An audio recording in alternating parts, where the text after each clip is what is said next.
Number 99 Dark Facts About American History. So here's a question to help you fall asleep tonight. What if I told you that your history teacher didn't tell you the whole truth? They probably didn't lie on purpose. They just made things simpler and skipped the uncomfortable parts. The parts where America's founding fathers had teeth taken from enslaved people. The parts where the government dropped bombs on its own people. The parts where America did things we'd call war crimes if any other country did them. Your textbooks only showed you the good parts. This is the full story with all the parts they didn't want you to see.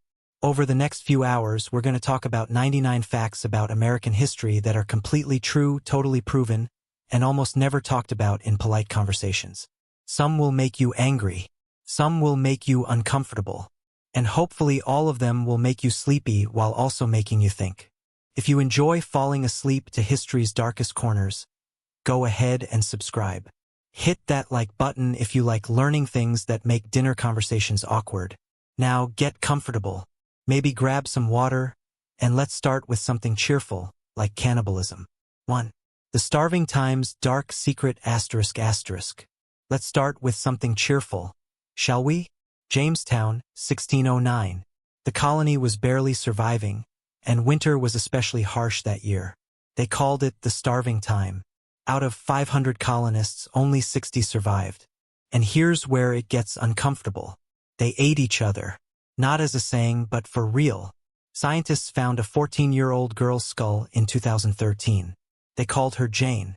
The marks on her bones tell a story your history teacher definitely skipped.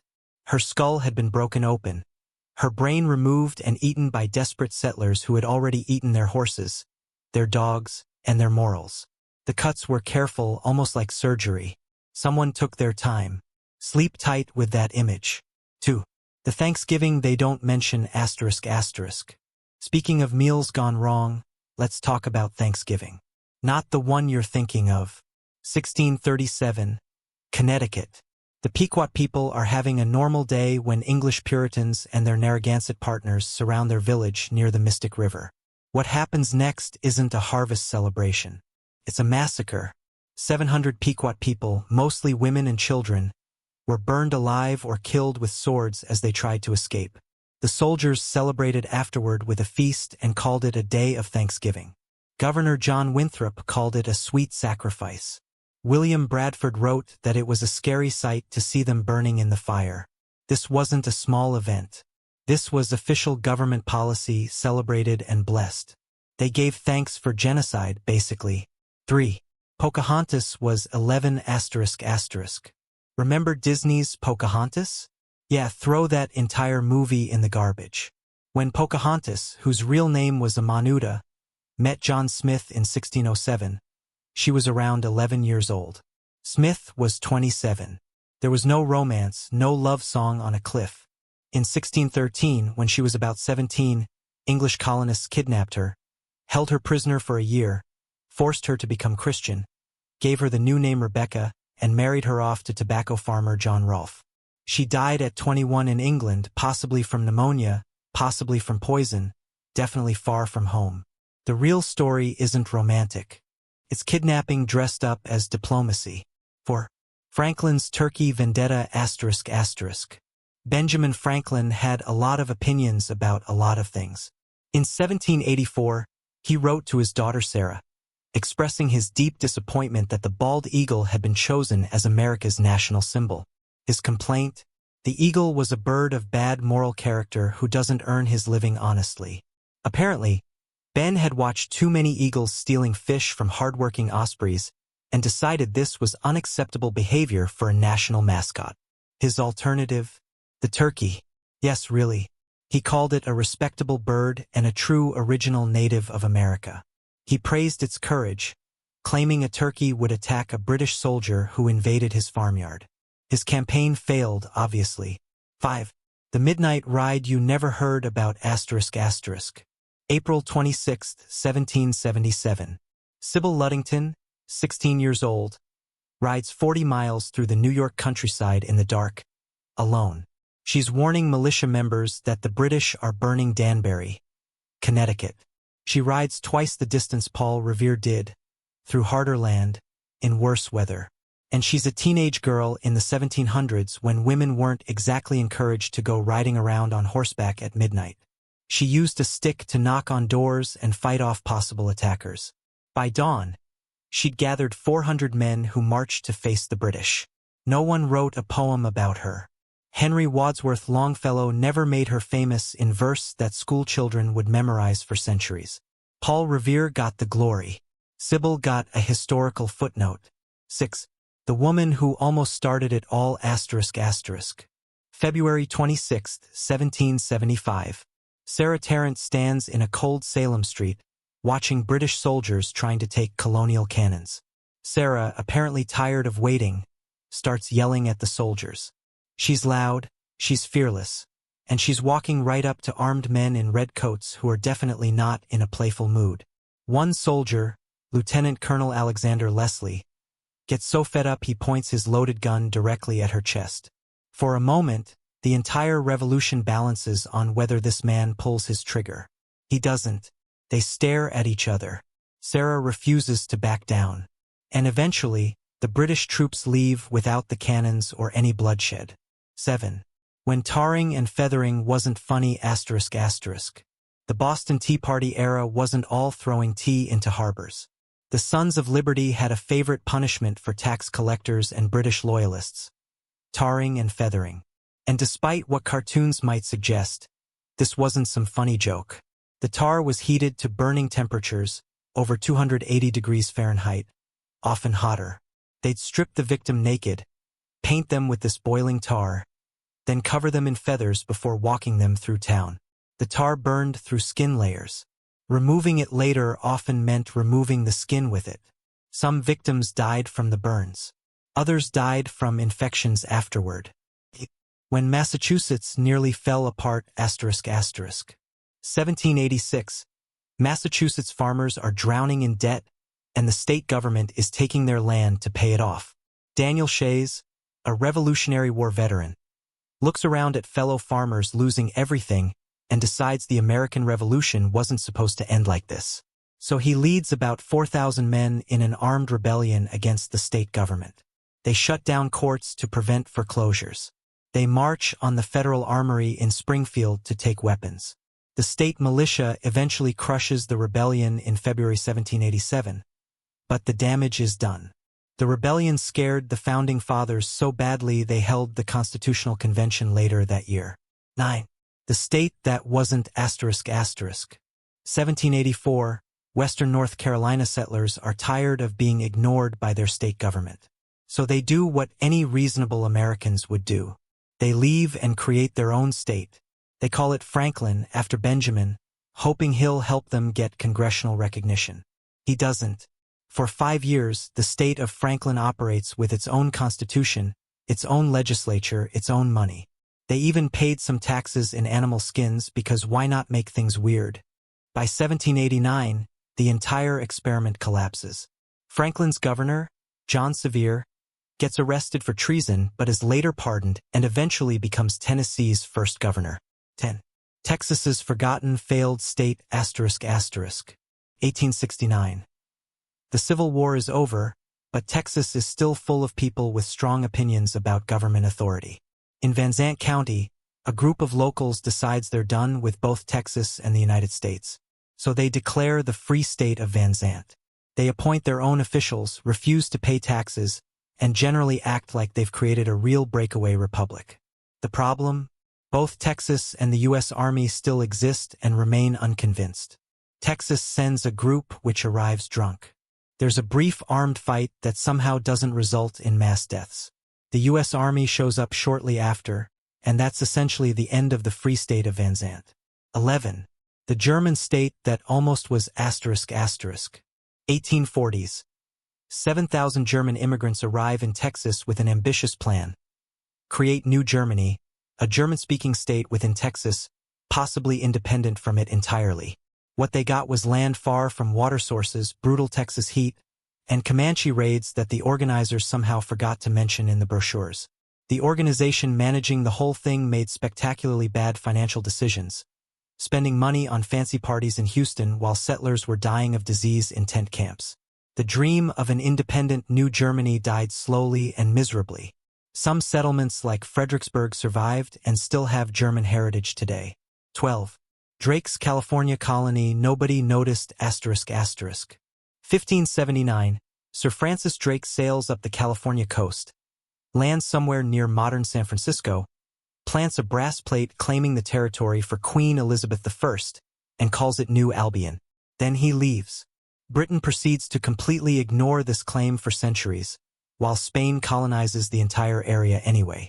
Someone finds a brass plate near San Francisco Bay in 1936 with Drake's writing on it. Historians get excited. Museums display it proudly.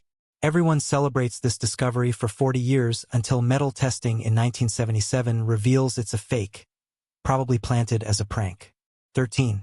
Your national anthem is a drinking song ***. The Star-Spangled Banner, America's national anthem, that soaring patriotic melody you strain to hit the high notes on at baseball games, is a British drinking song. Specifically, To Anacreon in Heaven, written in the 1760s for a London gentleman's club. The original lyrics are about alcohol and sex.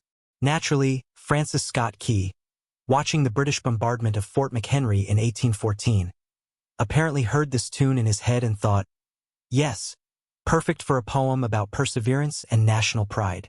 Congress didn't make it the official national anthem until 1931.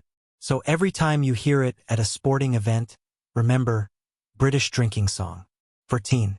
The first recorded execution ***. 1647. Harmen Menderts van den Bogaert, a Dutch barber and surgeon in New Amsterdam, is convicted of sodomy after a relationship with an enslaved black man. This is the first documented execution for homosexuality in what would become the United States. Van den Bogaert tried to escape and drowned in the attempt. Whether by accident or choice, we'll never know. The whole incident is a glimpse into colonial America's enforcement of moral codes through state violence, targeting both sexuality and race. 15. When Poor Whites and Blacks United ***. 1676. Virginia. Nathaniel Bacon, a wealthy colonist, is angry at Governor William Berkeley for not being aggressive enough against Native Americans. But here's where it gets interesting.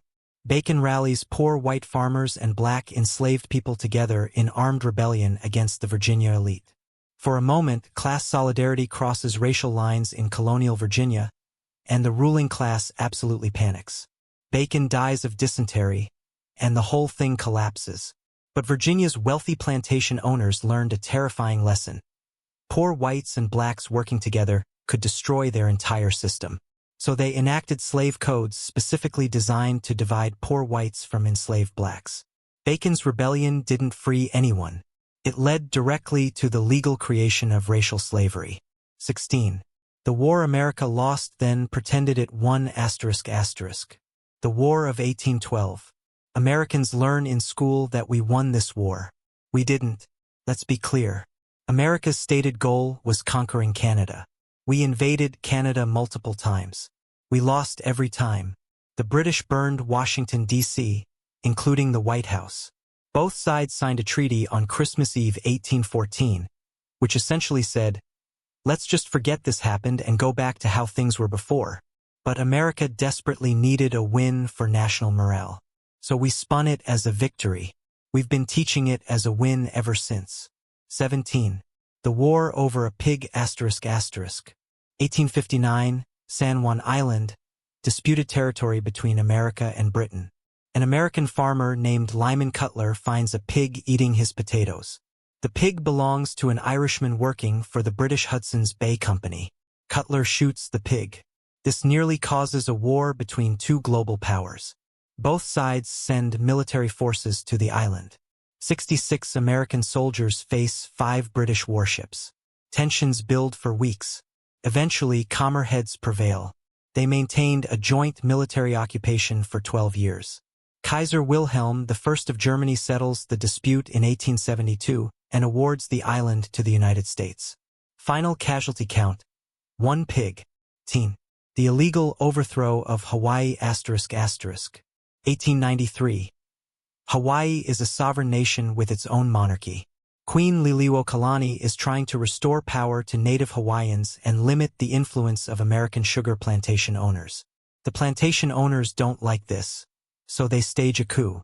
With help from the U.S. Minister to Hawaii, John Stevens, who orders American Marines to land and support the overthrow, they force the Queen to surrender at gunpoint. The U.S. doesn't officially recognize it as a coup. Congress eventually agrees to annexation in 1898 because they want Pearl Harbor. The whole thing was imperialism dressed up as manifest destiny, done by fruit companies with U.S. military support. 19. The neighborhood buried under Central Park ***. 1850s Manhattan. Seneca Village sits between what's now 82nd and 89th Streets on the west side. It's a thriving community of about 300 people, mostly free black families, but also Irish and German immigrants. They own property, attend 3 churches and a school, vote in elections. Then wealthy New Yorkers decide they need a big park, and Seneca Village is in the way. The city uses eminent domain to take the land. By 1857, everyone's been forced out and their homes demolished. Workers buried the entire neighborhood under tons of soil and landscaping. For over a century, most New Yorkers had no idea Central Park was built on top of a destroyed black community. 20. The coffin ships ***. 1845 to 1852. The Irish potato famine forces mass migration to America. The crossing, though, that's where things get nightmarish. Ships designed for maybe 300 passengers are packed with 600 desperate people. They call them coffin ships because about half the passengers die on the route from typhus, dysentery, cholera, or starvation. Bodies get thrown overboard daily. The survivors arrive in American ports diseased, traumatized, and immediately face signs reading, "No Irish need apply." The Irish eventually become accepted. Takes decades and requires them to embrace anti-black racism to gain white status. 21. The massacre Los Angeles forgot ***. October 24, 1871, Los Angeles. A dispute between rival Chinese groups turns into a shooting. A white rancher and a police officer get caught in crossfire and die. What happens next isn't law enforcement. It's a race riot. A mob of around 500 white and Latino Angelenos storms Chinatown. They drag Chinese residents from their homes. They hang them. They shoot them in the streets. Final death toll. At least 18, possibly 23 Chinese immigrants, most of whom had nothing to do with the original conflict. 10 men were eventually convicted, but all convictions were overturned on technicalities. No one served time. 22. The real Lone Ranger ***. Bass Reeves, born into slavery in 1838, escaped during the Civil War and lived with Creek and Seminole tribes. After the war, he became a federal lawman and spent 32 years arresting over 3,000 criminals. He killed 14 men in self-defense, all ruled justified. He couldn't read, so he memorized arrest warrants. His own son became a criminal. Reeves arrested him anyway and testified at his trial. Historians believe he inspired the Lone Ranger character, though the show conveniently made the hero white. Reeves died in 1910, mostly forgotten until recent historians rescued his legacy. 23. The zoo that displayed humans ***. 1857, Brooklyn. Before the zoo had lions or elephants, it displayed humans. The Institute for Colored Youth, which later became part of the Brooklyn Zoological Society, was essentially a human exhibition space where exotic peoples were imprisoned and gawked at by paying white customers. Indigenous peoples, Africans, Filipinos, and others were displayed in artificial native environments, performing daily activities for crowds who treated them like animals. The practice continued into the early 20th century. By the 1930s, most human zoos had closed due to changing social attitudes, but the psychological damage they caused lasted generations. 24. Columbus and the Quota System ***. 1492. Christopher Columbus lands in the Bahamas, meets the Taino people who greet him peacefully, and immediately starts planning their enslavement. Within 2 years, he's put in place a tribute system.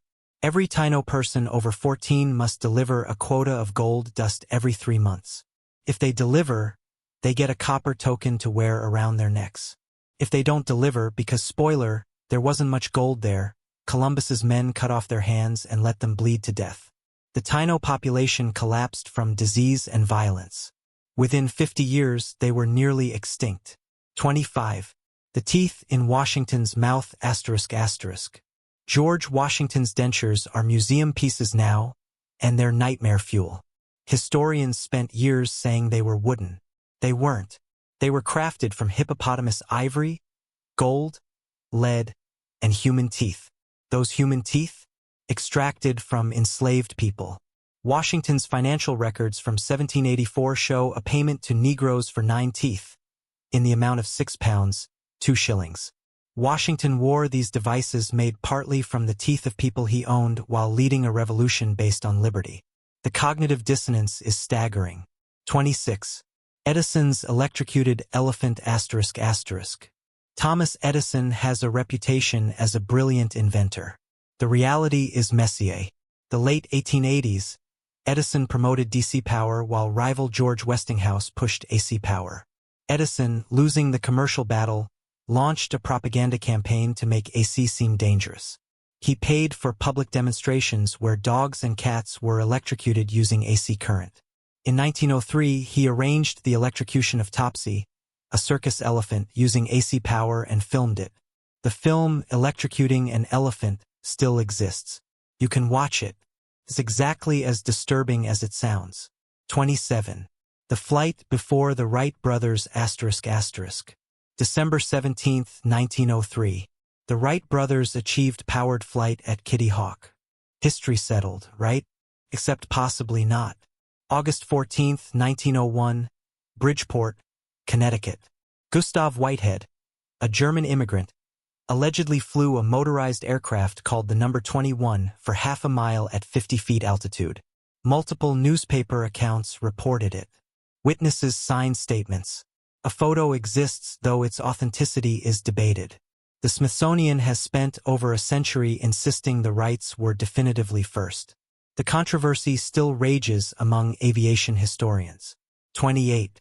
Ford didn't invent the car ***. Henry Ford invented the assembly line for cars, not the car itself.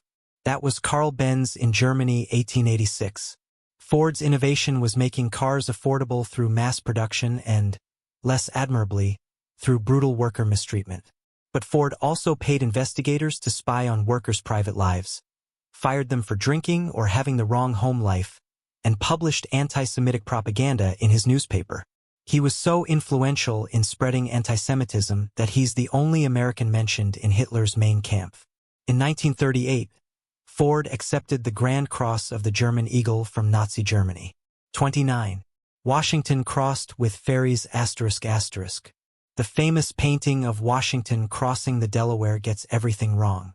The reality in Christmas night 1776 was somehow more impressive than the myth. Washington used 60-foot Durham boats, freight ferries designed for hauling iron or, not tiny rowboats. He moved 2,400 troops, 18 cannons, and horses across an ice-choked river during a blizzard. The crossing took 9 hours. Men froze to death during the march that followed. 2 soldiers lost their feet to frostbite and still continued marching, leaving bloody footprints in the snow. 30. Hamilton's slavery contradiction ***. Lin-Manuel Miranda's Hamilton made Alexander Hamilton a hip-hop abolitionist hero.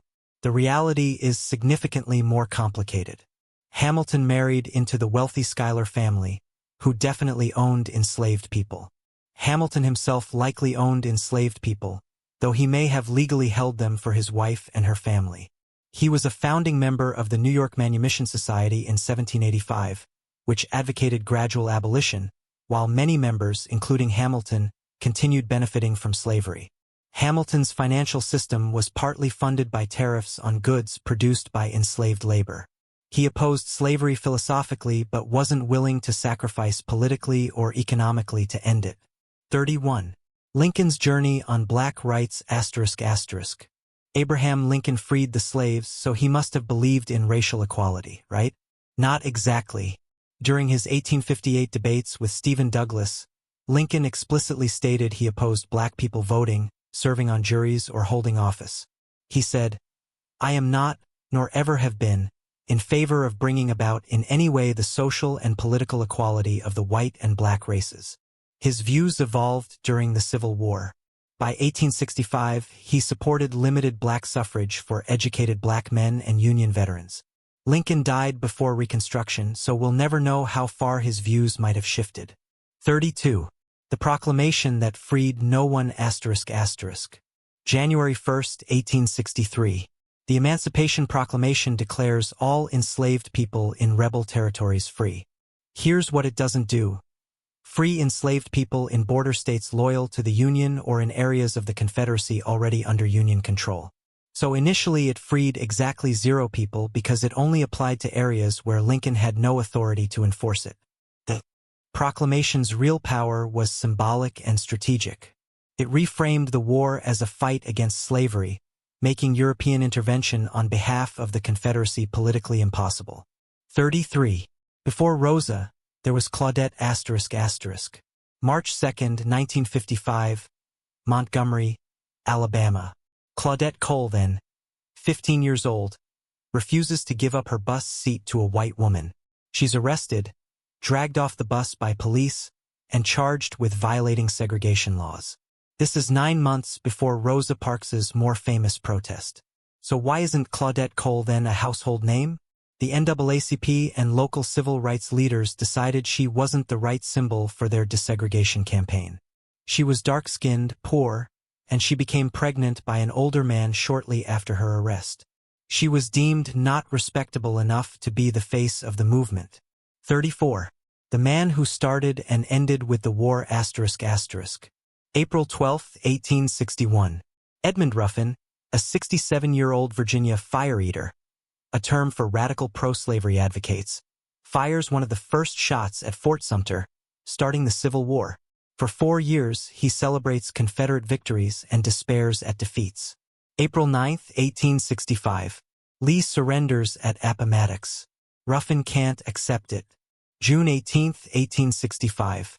Ruffin writes a final diary entry cursing the United States government, wraps himself in a Confederate flag, places his gun in his mouth, and pulls the trigger with a forked stick. 35. Lee's complicated family tree ***. Robert E. Lee married Mary and Custis in 1831. She was the great-granddaughter of Martha Washington. When Lee resigned his U.S. Army commission to lead Confederate forces in 1861, he abandoned the Arlington House property. The Union seized it for back taxes Mary couldn't pay while displaced. The government turned it into Arlington National Cemetery, specifically to spite Lee, burying Union soldiers in his wife's gardens so he could never return. So the man who led the rebellion against the United States was descended from the nation's founding family and is now permanently associated with the military cemetery honoring those who fought against him. 36. Grant's cigar obsession ***. Ulysses S. Grant smoked cigars like they were oxygen. After his victory at Chattanooga in 1863, grateful citizens sent him over 10,000 cigars. He proceeded to smoke roughly 20 per day for the rest of his life. By the 1880s, he developed throat cancer. Doctors diagnosed it in 1884. It was inoperable. Grant spent his final year racing to finish his memoirs to provide financially for his wife Julia. Mark Twain published them. Grant finished the manuscript days before dying in July 1885. So the cigars that helped him endure the war eventually killed him. 37. Lincoln's strange legacy ***. Abraham Lincoln kept the White House weird.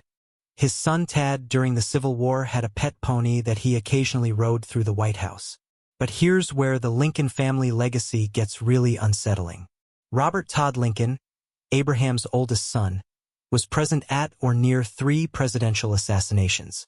He was at Ford's Theater the night his father was shot in 1865. In 1881, he was at the train station when President Garfield was shot. In 1901, he was at the Pan American Exposition in Buffalo when McKinley was shot.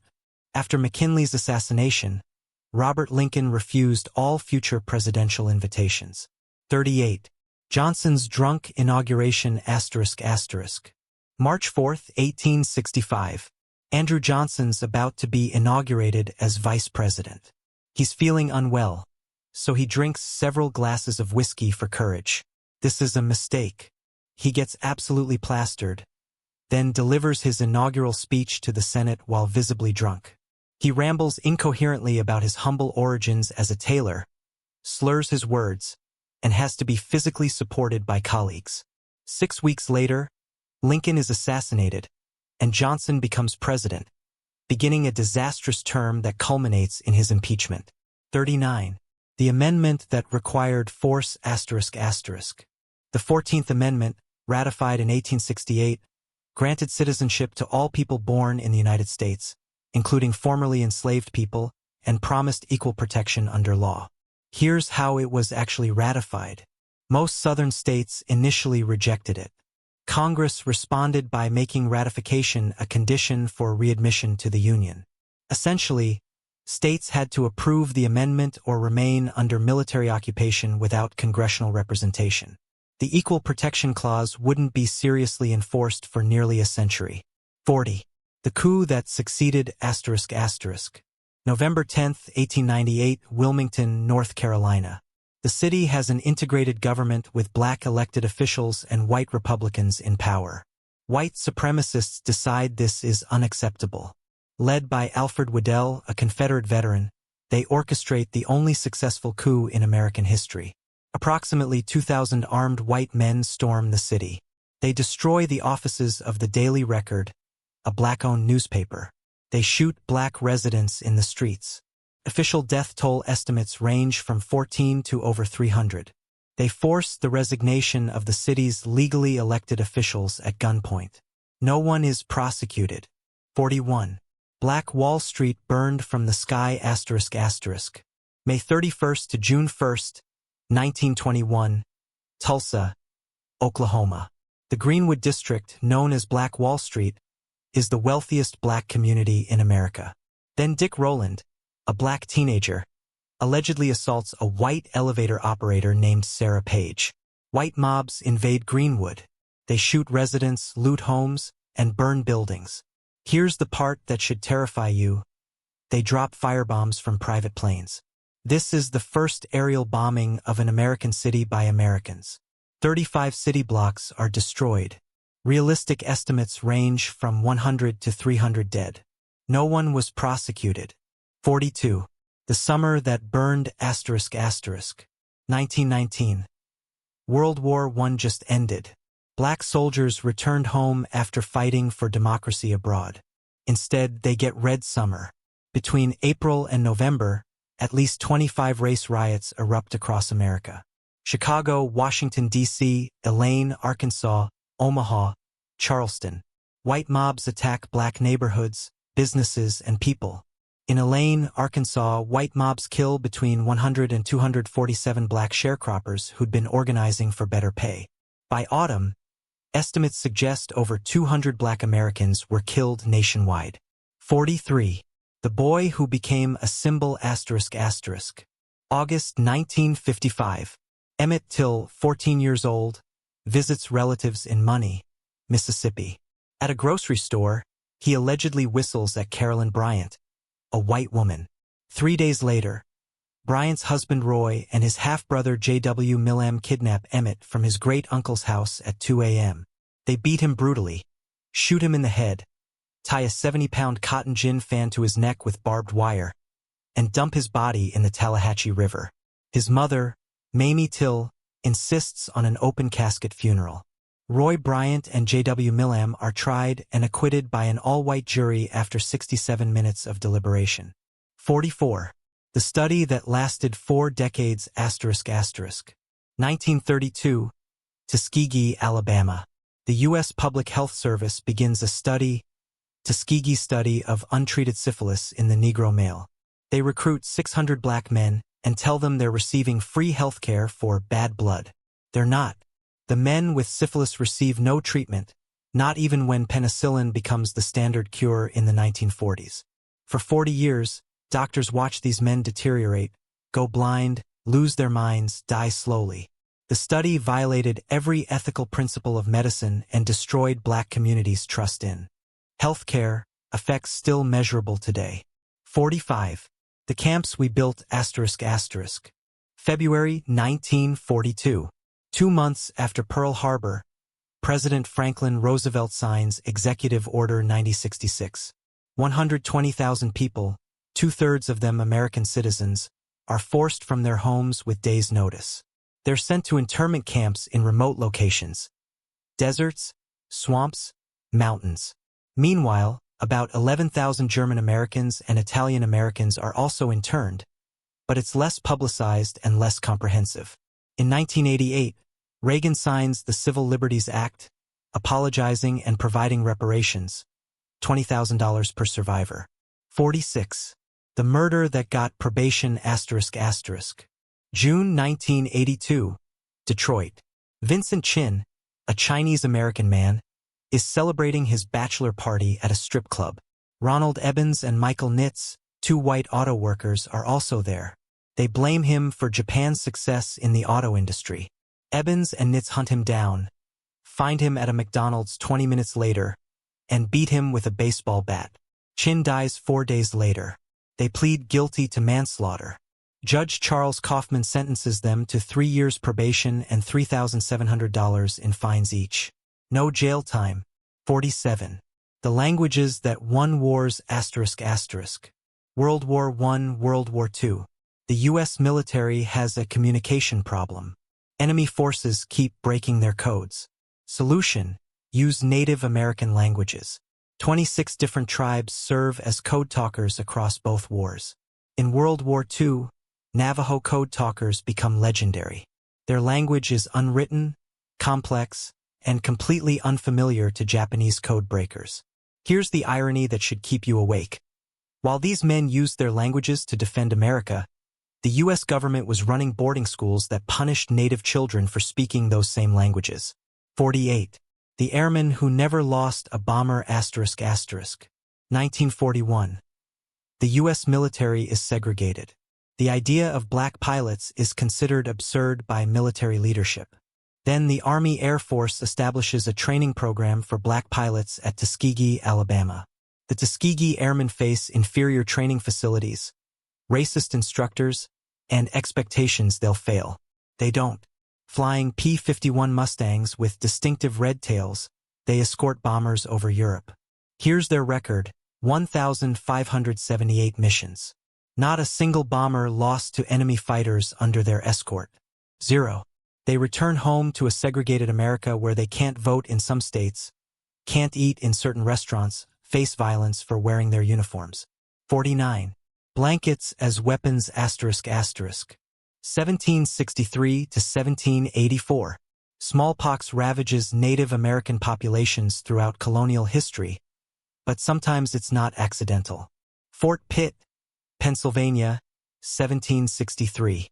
During Pontiac's Rebellion, Captain Simeon Acquire gives Native American delegates blankets and a handkerchief from the fort's smallpox hospital as gifts.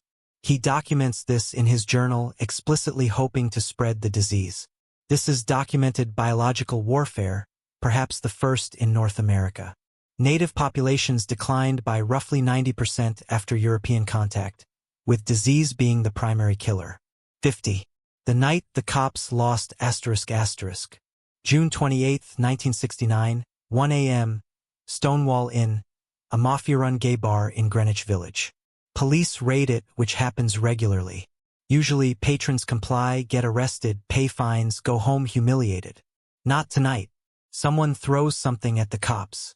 Suddenly, everyone's fighting back. Drag queens beat police with their purses. The crowd throws bottles, coins, trash. The riots continue for 6 days. A year later, the first Pride marches happen, commemorating the uprising. Stonewall didn't start the gay rights movement, but it was the moment respectability politics died and open resistance began. 51. The raid that was murder ***.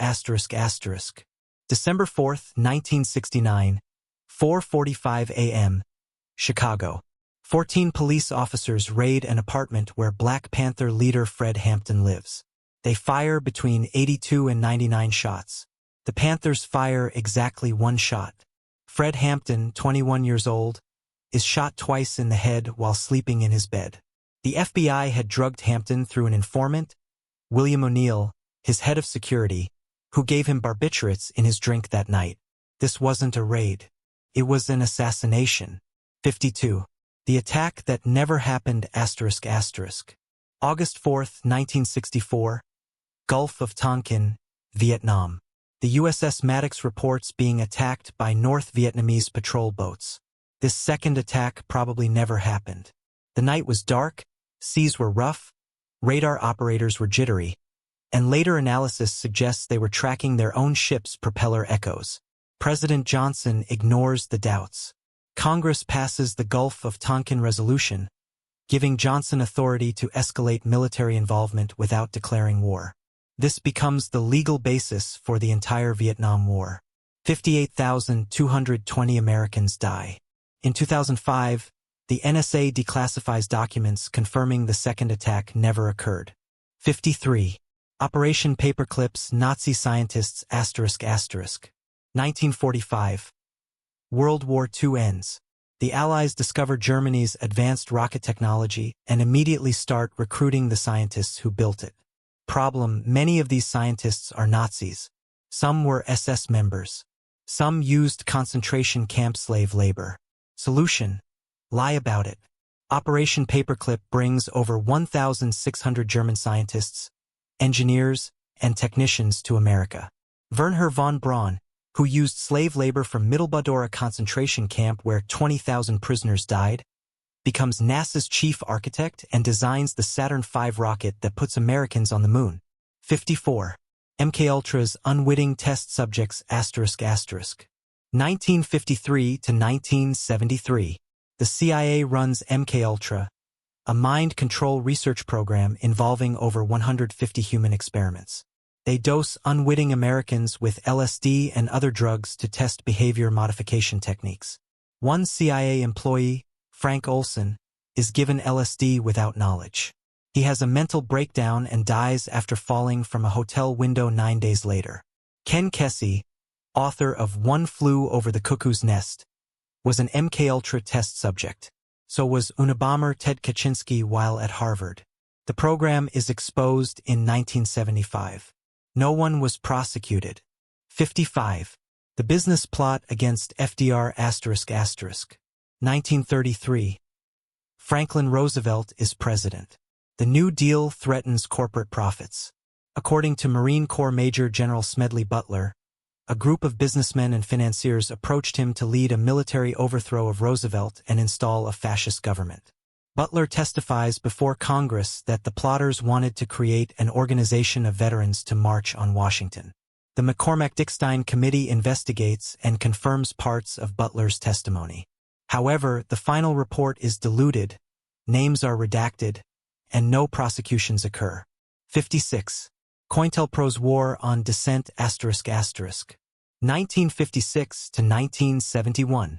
The FBI runs COINTELPRO, counterintelligence program, ostensibly to combat Soviet infiltration but actually targeting civil rights leaders, anti-war activists, and anyone J. Edgar Hoover dislikes. They send Martin Luther King Jr. an anonymous letter encouraging him to commit suicide before accepting his Nobel Prize. They infiltrate Black Panther chapters and arrange violent confrontations. In 1971, activists calling themselves the Citizens Commission to investigate the FBI break into a media, Pennsylvania FBI office and steal documents exposing COINTELPRO. 57. The most bombed country on Earth ***. 1964 to 1973. Laos, a neutral country not officially involved in the Vietnam War, becomes the most heavily bombed nation in history. The U.S. drops over 2 million tons of ordnance. That's a plane load of bombs every 8 minutes, 24 hours a day, for 9 years. Roughly 270 million cluster bombs are dropped. 30% fail to explode. About 80 million bombs remain in Laotian soil today. Since the war ended, over 20,000 Laotians have been killed or injured by unexploded ordnance. 58. Kill the Indian, Save the Man ***. 1870s to 1970s. Native American children are forcibly removed from their families and sent to government-run boarding schools. The stated mission, According to founder Richard Henry Pratt, kill the Indian, save the man. Their hair is cut, a spiritual violation in many tribes. They're forbidden from speaking their languages or practicing their religions. Sexual abuse is rampant. Thousands die from tuberculosis, influenza, and other preventable diseases. Many are buried in unmarked graves on school grounds. The cultural genocide wasn't accidental. It was policy. 59. The march that killed thousands ***. 1830 to 1843. The federal government forcibly removes over 60,000 Native Americans from their ancestral lands in the Southeast. The Indian Removal Act of 1830, pushed by President Andrew Jackson, requires them to relocate west of the Mississippi. In 1838, the U.S. Army rounds up Cherokee at gunpoint. The journey covers over 1,000 miles. It's winter. They have inadequate supplies, clothing, shelter. Roughly 4,000 Cherokee die from exposure, starvation, and disease. Jackson remains on the $20 bill. 60. The Supreme Court ruling that said some people aren't people ***. March 6, 1857. The Supreme Court issues its decision in Dred Scott v. Sanford. Chief Justice Roger Taney writes the majority opinion. Black people, whether enslaved or free, cannot be American citizens. They have no rights which the white man was bound to respect. The 14th Amendment, ratified in 1868, explicitly overturns Dred Scott by granting citizenship to all people born in the United States. But the decision's logic, that some humans aren't fully human under law, echoes through American history. 61. The Veterans Hoover gassed ***. 1932, the Great Depression. 17,000 World War I veterans march on Washington demanding early payment of promised bonuses. President Herbert Hoover orders their removal. General Douglas MacArthur, Major Dwight Eisenhower, and Major George Patton lead federal troops with tanks and cavalry. They gas the camps, including women and children, and burn them. 2 veterans die. An 11-week-old baby dies from tear gas exposure. Hoover loses re-election partly because of this. 62. When soldiers shot strikers ***. April 20, 1914, Ludlow, Colorado. Coal miners have been striking for 7 months. The Colorado National Guard, funded by mine owner John D. Rockefeller Jr., surrounds their tent colony. Someone fires and the guard opens machine gun fire into the camp. They torch tents. 11 children and 2 women hiding in a pit beneath a burning tent suffocate and burn to death. Total death count reaches 19. Rockefeller testifies before Congress, claims ignorance, faces no charges. 63. The bomb that killed a movement ***. May 4, 1886, Chicago's Haymarket Square. Workers rally for an 8-hour workday. Police arrive to disperse them. Someone throws a bomb into police ranks. 7 officers die. 4 workers are killed. Who threw the bomb? Never discovered. 8 anarchist labor organizers are arrested anyway. The trial is a farce. No evidence connects them to the bombing. 7 receive death sentences. 4 are hanged on November 11, 1887. Governor John Altgeld pardons the survivors in 1893, calling the trial unjust. 64. America's largest labor war ***. August to September 1921, West Virginia coal country. 10,000 armed miners march against coal companies and sheriff's deputies. This isn't a protest. It's an insurrection. The Battle of Blair Mountain becomes the largest armed uprising in America since the Civil War. The U.S. Army intervenes with troops and borrowed military planes dropping bombs and poison gas on American workers. Roughly 100 people die. Miners surrender when President Harding threatens martial law. 985 miners are indicted for treason and murder. 65. America's Eugenics Nightmare ***. 1907 to the 1970s. 32 states pass forced sterilization laws targeting people deemed unfit to reproduce.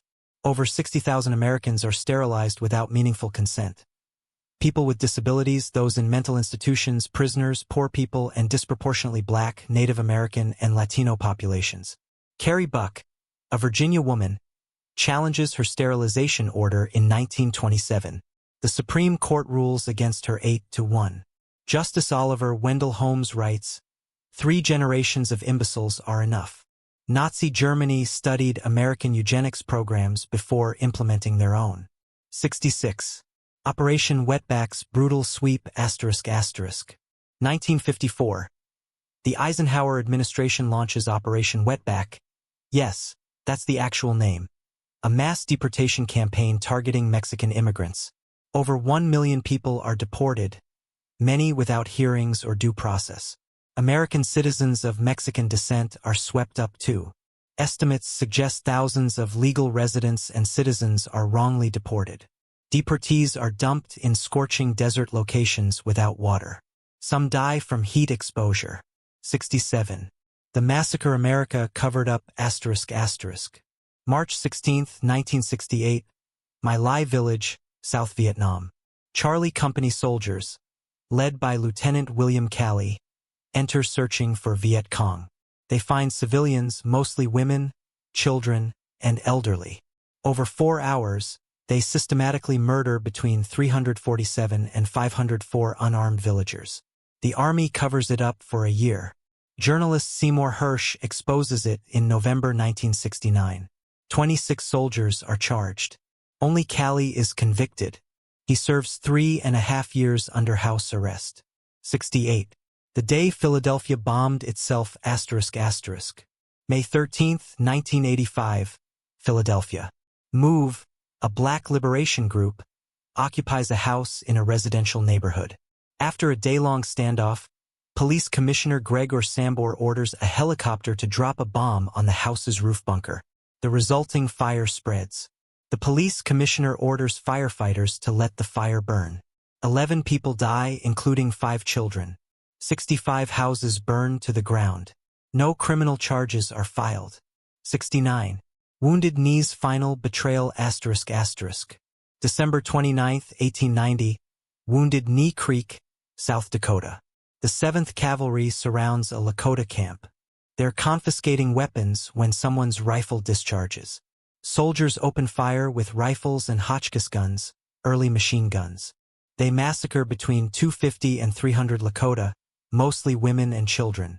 20 soldiers received medals of honor for the massacre. The medals have never been revoked despite decades of petitions. 70. Sand Creek's Peaceful Camp ***. November 29, 1864. Sand Creek, Colorado Territory. Colonel John Chivington leads 700 Colorado militia against a peaceful Cheyenne and Arapaho encampment. Chief Black Kettle raises an American flag and a white flag. The militia attacks anyway. They kill between 70 and 163 people, mostly women and children. Soldiers scalp victims and mutilate bodies, taking trophies they later display in Denver. Congressional investigations later condemn the massacre. Chivington resigns to avoid court-martial but faces no prosecution. 71.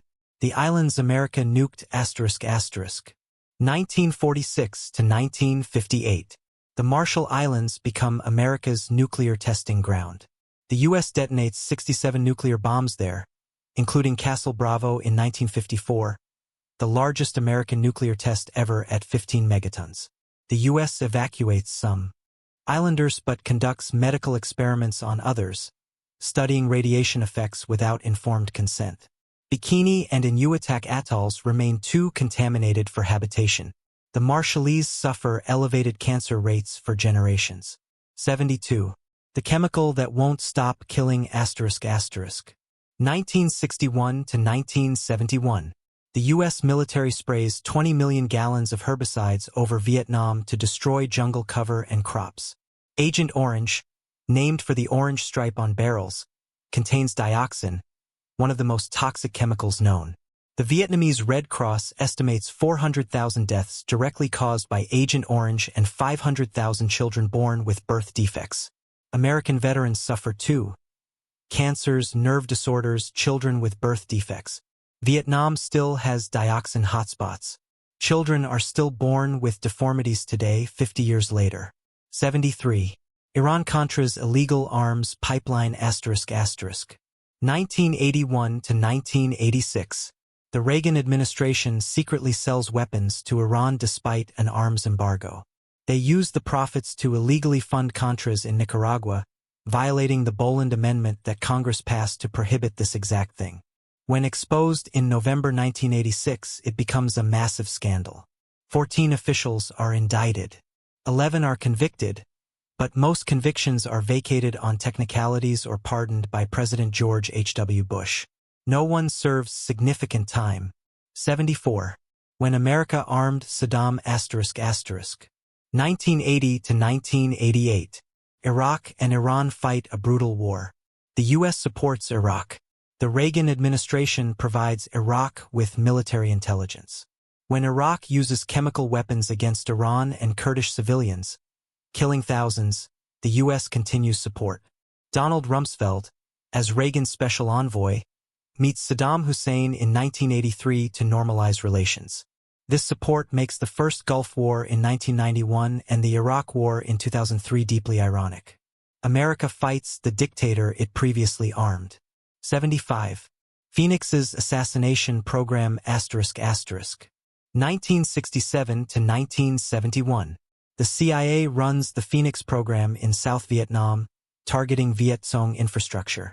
The goal is neutralizing, a euphemism for killing suspected communist operatives. Official records show 26,369 killed. Many were civilians with no Viet Cong connections. Torture is routine: waterboarding, electric shock, rape, beatings. No one is prosecuted. The Phoenix program becomes a model for later counterinsurgency operations. 76. The school that trained dictators ***. 1946 to present. The School of the Americas, renamed Western Hemisphere Institute for Security Cooperation in 2001, trains Latin American military officers at Fort Benning, Georgia. Alumni include some of Latin America's worst human rights abusers. Graduates participate in El Salvador's massacres, Guatemala's genocide against indigenous peoples, Argentina's dirty war disappearances, and numerous coups. Training manuals from the 1980s advocate torture, execution, and targeting civilians. It remains open. 77. Rwanda's genocide America ignored ***. April to July 1994. Rwanda, Hutu extremists systematically murder between 500,000 and 1 million Tutsi and moderate Hutu people over 100 days. The U.S. has intelligence warnings months in advance. The Clinton administration refuses to call it genocide. That would legally require intervention. They debate semantics while people are macheted to death. The U.S. withdraws peacekeepers and blocks UN reinforcement. Clinton later calls it his greatest regret. 78. Remember the Maine. Forget the truth ***. February 15, 1898. The USS Maine explodes in Havana Harbor, killing 266 sailors. Yellow journalism newspapers immediately blame Spain. Remember the Maine. To hell with Spain becomes the rallying cry. Modern investigations suggest the explosion was internal, probably a coal bunker fire igniting the ammunition magazine. But in 1898, America wants war with Spain. The Maine becomes the excuse. By August, Spain surrenders. America gains the Philippines, Puerto Rico, and Guam. 79. The fire that enabled tyranny ***. February 27, 1933. Germany's Reichstag building burns. The Nazis blame communists and arrest thousands. Hitler persuades President Hindenburg to sign the Reichstag fire decree, suspending civil liberties temporarily for security. The temporary suspension lasts 12 years. It's not directly American history, but the pattern repeats globally.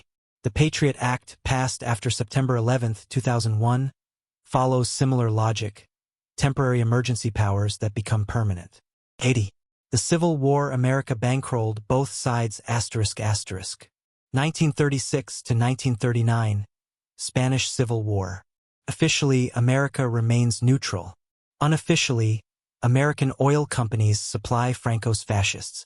American volunteers join the Abraham Lincoln Brigade, fighting for the Republic. Hitler and Mussolini use Spain as a testing ground. The U.S. watches fascism's dress rehearsal for World War II and does nothing. When Franco wins in 1939, he establishes a dictatorship lasting until 1975. 81. The massacre Stalin blamed on Hitler ***. 1940. Soviet secret police execute 22,000 Polish officers, intellectuals, and leaders in the Katyn Forest and other sites. When Nazi Germany discovers the mass graves in 1943, they use it for anti-Soviet propaganda. Stalin blames the Nazis. The US and Britain know Stalin did it. Intelligence reports confirm this, but publicly accept the Soviet lie because they need Stalin as an ally against Hitler. The truth doesn't officially emerge until 1990 when Soviet archives open. 82. The warning nobody heeded ***. Late July 1945. America drops millions of leaflets over Japanese cities. They warn civilians. Your military is losing. Evacuate these cities immediately. The leaflets list specific targets. Japanese military police arrest people found with them. August 6, 1945, Hiroshima. The atomic bomb kills roughly 70,000 instantly, another 70,000 later from radiation. August 9, Nagasaki. Another 70,000 dead. The leaflets existed. They didn't matter. 83. The attack America covered up ***.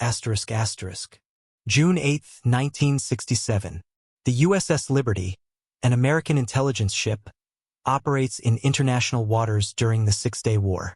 Israeli forces attack it with torpedoes and aircraft for over 2 hours, killing 34 crew members and wounding 171. Israel claims they mistook the Liberty for an Egyptian ship. Survivors report the attack seemed deliberate.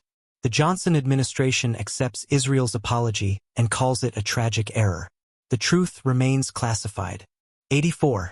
The WMDs that never existed ***. 2003. The Bush administration claims Iraq has weapons of mass destruction. Colin Powell presents evidence to the UN. All of it is fabricated or misrepresented intelligence. March 20, 2003, invasion begins. No WMDs are ever found. Over 4,000 American soldiers die. Iraqi civilian deaths. Estimates range from 100,000 to over 1 million. The war destabilizes the entire Middle East, creates ISIS, costs trillions of dollars. 85. Nixon's secret election strategy ***. 1968.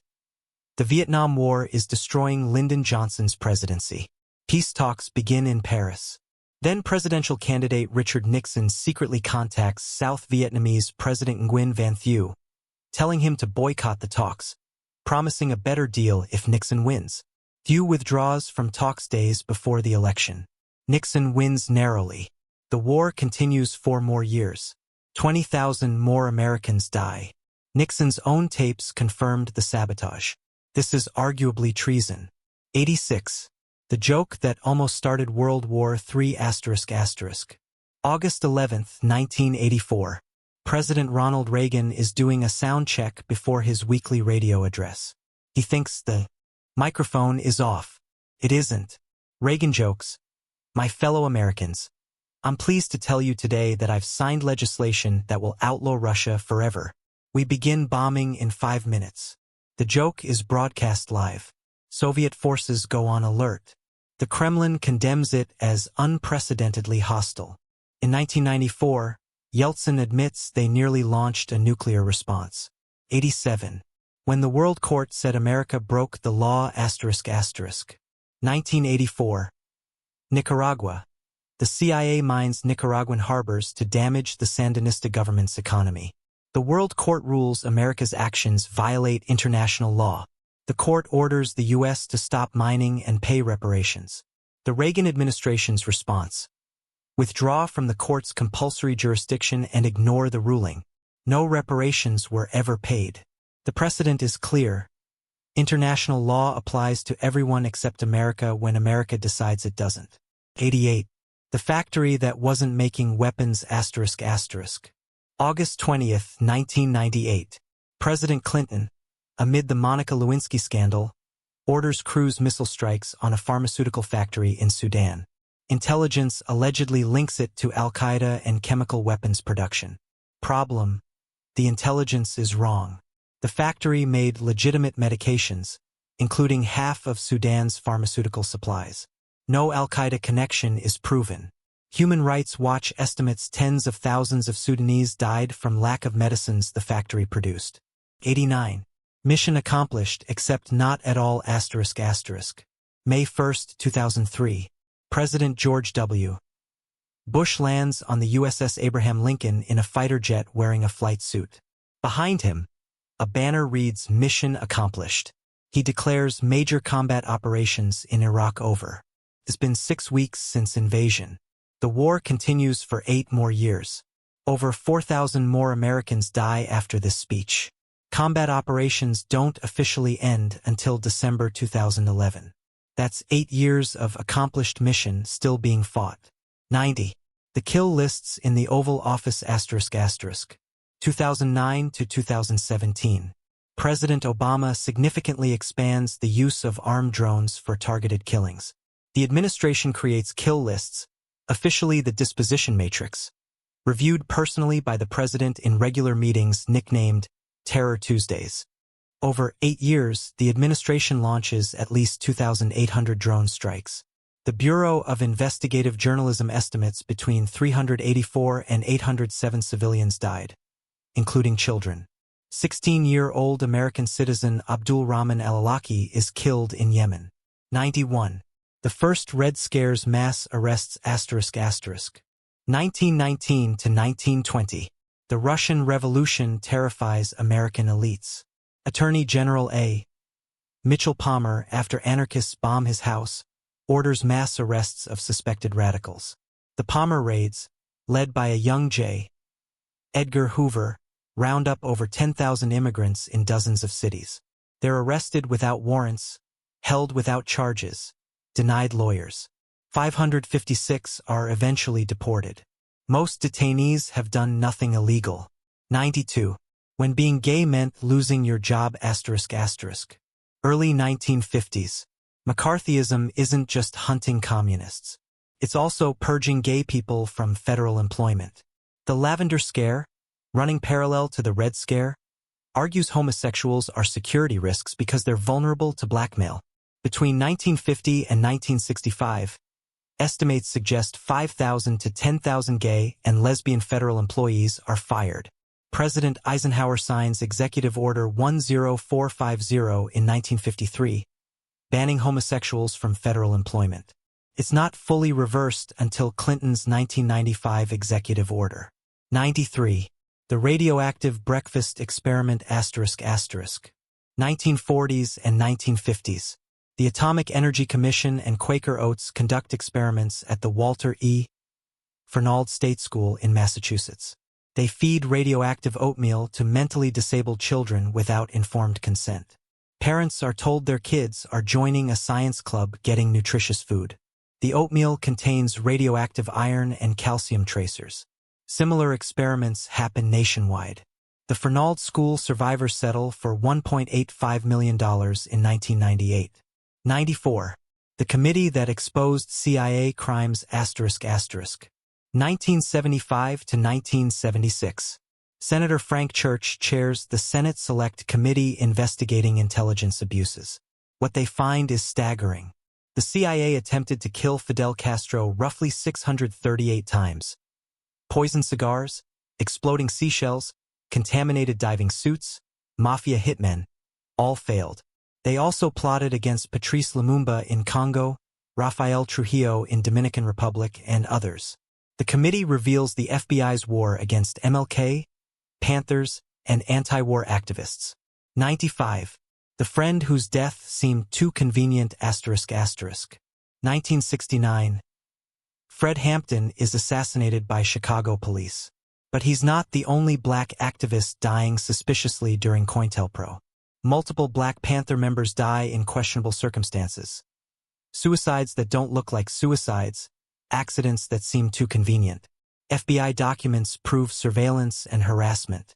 Whether they crossed from surveillance to direct murder remains debated, but the suspicious timing makes coincidence seem unlikely.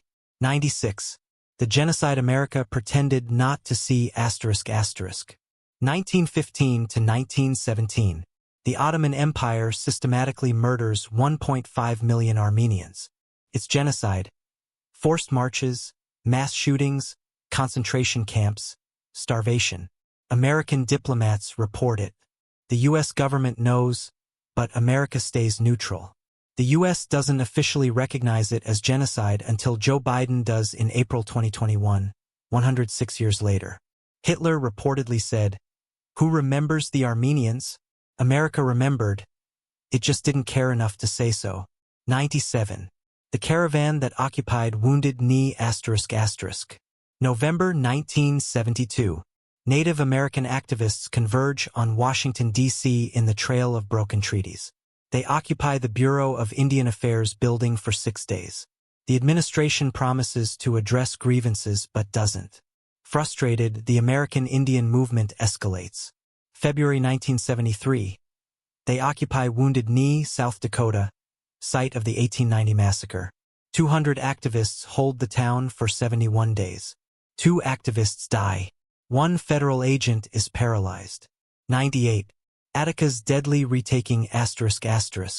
September 9th to 13th, 1971. Attica Correctional Facility, New York. Inmates protest overcrowding, poor conditions, and racism. Governor Nelson Rockefeller refuses to visit or extend negotiations. September 13th, he orders state troopers to retake the prison. They fire over 3,000 rounds in 6 minutes. 29 inmates die. 10 hostages die. All killed by police gunfire, not inmates. Initial reports claim inmates slit hostages' throats. Autopsies prove this was false.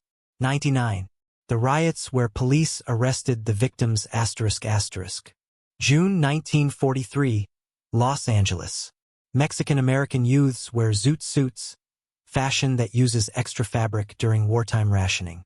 White servicemen decide zoot suiters are unpatriotic draft dodgers. For 10 days, sailors and soldiers roam L.A., beating any Mexican-American they find, stripping their clothes, cutting their hair. The mobs grow to thousands. Police mostly watch or arrest the victims. About 600 Mexican-Americans are arrested. Servicemen face essentially no charges. Conclusion. So here's the thing about history. It's not actually about memorizing dates or celebrating heroes. It's about understanding that humans, all humans, including Americans, are complicated, messy, and frequently terrible. We've done extraordinary things and unspeakable things, sometimes in the same decade, occasionally by the same people. The point isn't to hate America. The point is to know America, the real version, the one that's capable of both liberation and atrocity, often simultaneously, usually while claiming moral superiority. Your country has a past. It's not all bad, but it's definitely not all good. And pretending the ugly parts don't exist doesn't make them disappear. It just makes us more likely to repeat them. So the next time someone tells you America's always been the good guys, the shining city on a hill, the beacon of freedom and democracy, just remember, we also gave radioactive oatmeal to children, dropped a bomb on Philadelphia, and once almost started World War III over a joke about bombing Russia. History's complicated. Sleep isn't. Sweet dreams.